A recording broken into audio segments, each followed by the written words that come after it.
Rizky Nisa. Silakan, Pak. Terima kasih Pak Teguh.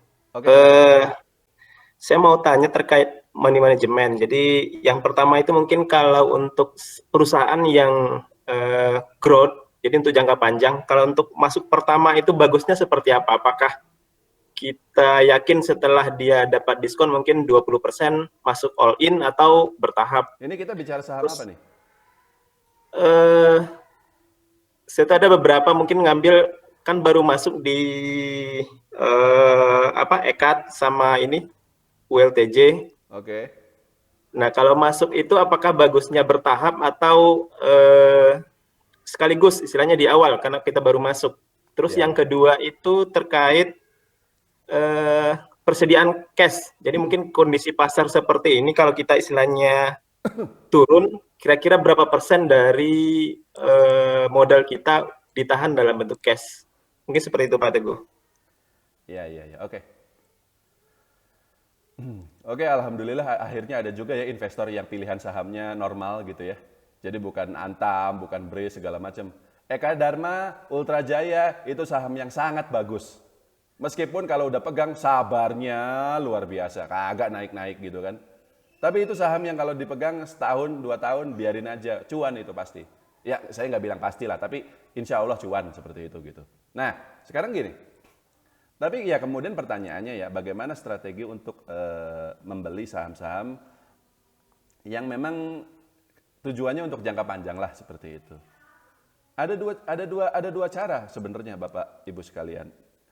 Pertama, kalau asumsinya Anda tidak nyetor lagi ke sekuritas. Jadi ya kayak saya nih ya, contohnya sebenarnya memang saya ada juga sih nyetor-nyetor lagi ke sekuritas dari saya jualan seminar segala macam. Tapi dana kita hari ini sudah cukup besar sehingga setorannya itu jadi sangat kecil nilainya. Jadi hampir tidak terasa.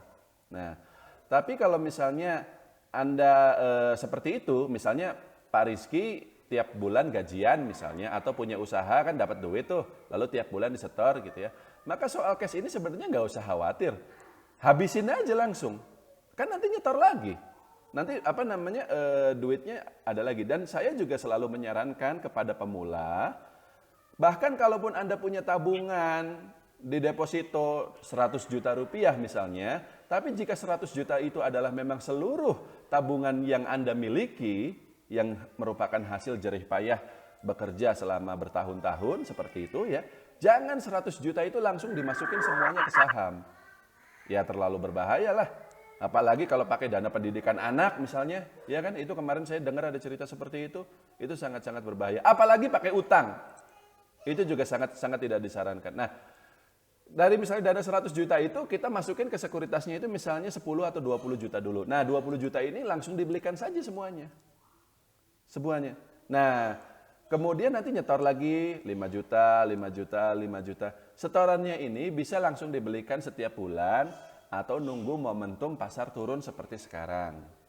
Sebenarnya ya ketika kemarin saya udah mulai dengar ada cerita orang-orang beli saham KF, INAF pakai dana pinjaman karena kan ini kelihatannya sahamnya naik terus nih. Udahlah sekalian aja kita ngutang biar untungnya lebih gede. Itu udah lampu merah banget sebenarnya. Itu udah gawat itu. Itu pasti bentar lagi bakal turun gitu loh. Udah dari dulu seperti itu, tanda-tanda euforia itu seperti itu. Orang udah kalap seperti itu. Nah, kalau misalnya kita lihat ada tanda-tanda seperti itu dan kita juga sudah bisa membaca tanda-tanda seperti itu, tanda-tanda bahwa pasar akan turun, maka kita nyetor ke sekuritas tapi jangan dulu dibelikan. Pilihan sahamnya sama tapi tunggu dulu lah. Ketika IHSG turun, ya tentu saja Eka Dharma, Ultra Jaya, ICBP, Unilever turun semua kan? Nggak ada yang peduli dia. Ada sih kadang-kala beberapa saham naik sendiri, tapi mostly sebagian besar ikut turun seperti itu. Nah, kalau kita udah melihat tanda-tanda, meskipun harus saya katakan juga untuk bisa membaca tanda-tanda ini nggak gampang. Nggak gampang. Ketika kemarin IHSG masih di 6.400, kalau misalnya ada yang bilang IHSG besok-besok akan turun, belum tentu semua orang percaya juga. Biasanya orang baru percaya kalau sudah kejadian. Saya bilang Antam nanti turun, tapi dia harganya nggak turun-turun di 3.000, nggak akan percaya. Baru percaya sekarang setelah dia turun. Seperti itu. Jadi kadang-kala untuk membaca tanda-tanda pasar akan turun ini nggak gampang juga. Nah kalau kayak gitu ya sudah, kita setiap kali nyetor langsung dibelikan. Asalkan kita memang sudah sangat yakin bahwa saham yang bersangkutan itu bisa di hold as long as possible. Nah, dan saya juga harus katakan juga, kadangkala agar kita bisa yakin dengan satu saham untuk di hold selamanya, itu pendekatannya, analisanya itu kadangkala butuh waktu amat sangat lama. Saya kasih contoh. Pada tahun 2010 saya tuh udah naksir sama Unilever. Waktu itu harganya Rp7.000 sebelum stock split. Dan saya analisa ini bagus gitu ya. Dan saya baru beli lalu di hold terus sampai hari ini pada tahun 2013-nya. Artinya saya pendekatannya itu, beli saham untuk jangka panjang itu ibarat kita menikah. Kalau saya bilangnya begitu. Menikah itu kan untuk sehidup semati, ya kan? Nah, tapi untuk kita nikah kan nggak sembarangan kan? Kita harus pelajari dulu, kita harus pastikan bahwa dalam beberapa tahun ke depan memang labanya naik terus segala macam. Saya waktu itu sama Unilever seperti itu. Dan ya alhamdulillah sih udah 7 tahun pernikahan kita baik-baik saja. Dia cuan terus kok gitu. Dan dia bayar dividen terus sampai hari ini. Tapi PDKT-nya itu 3 tahun waktu itu. Nah jadi Pak Rizky, saya bukannya bilang bahwa jangan jangka panjang di Ultra Jaya, jangan jangka panjang di Eka Dharma ya. Berdasarkan pengalaman, 2 itu sih bagus lah. Kalau misalnya kita bicaranya saham yang bukan 2 itu ya, yang sekarang pada terbang-terbang itu, Bapak bilang untuk jangka panjang, ya saya bilang jangan. Tapi untuk 2 itu bagus. Tapi dalam hal inilah kita nyicil-nyicil sambil PDKT-nya gitu loh. Jadi jangan langsung masukin seluruh dana. Dan nyicilnya itu ya bisa sambil kita juga nyetor lagi secara rutin ke sekuritas. Jangan khawatir Pak, katakanlah misalnya tiap bulan kita cuma belinya sejuta, nanti tahu-tahu udah 2 tahun, udah 3 tahun, udah puluhan juta kita pegang sahamnya itu, gitu loh.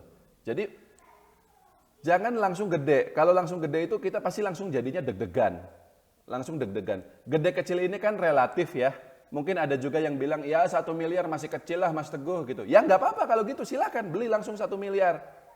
Tapi kalau misalnya menurut Anda 10 juta saja sudah besar ya, 10 juta juga udah besar, ya jangan langsung beli sebanyak itu.